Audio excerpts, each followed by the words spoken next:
Let's bring in the Shadow Resources Minister, Susan McDonald, who joins me from Townsville.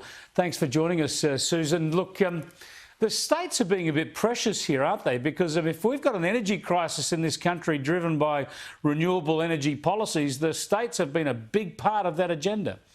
Well, but that is the problem, Chris. I mean, it is this renewable energy agenda that is being implemented with undue haste, and the demonisation of coal, of gas, is threatening our very future investments and the things that will bring electricity and energy prices down in the longer term. So every time the government says everything's on the table, every time they talk about gas and coal price caps, every time they talk about the ADGSM, every time they talk about mandatory codes or voluntary codes, every time they lift the lid and have another poke around, it means our future investment in the things that will make the energy cheaper are threatened.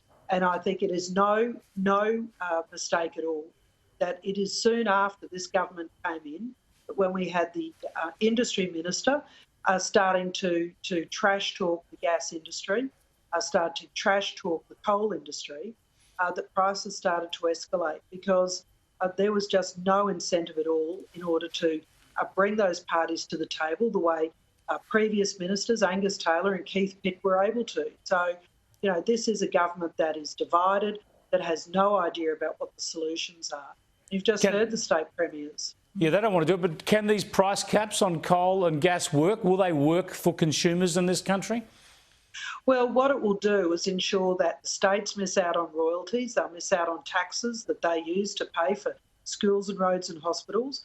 But the most serious part is that the resource jobs, they are double the average salary in Australia. The average salary is $90,000. These jobs are incredibly well paid.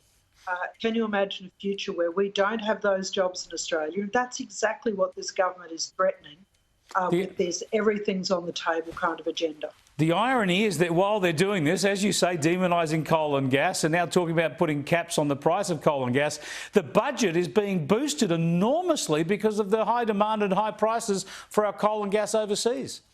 That's exactly right. And that's what means that the Treasurer, who's been talking down the economy, talking down everything that the coalition does, is now having to recognise that it is commodity prices that will see the budget back into surplus. It will see debt being paid down, and it is up to him, instead of promising more payments, spending more, he's got to show a bit of economic restraint so that in the longer term we can see the benefits of these great commodity prices that we're enjoying right now. Thanks for joining us, Susan. Appreciate it.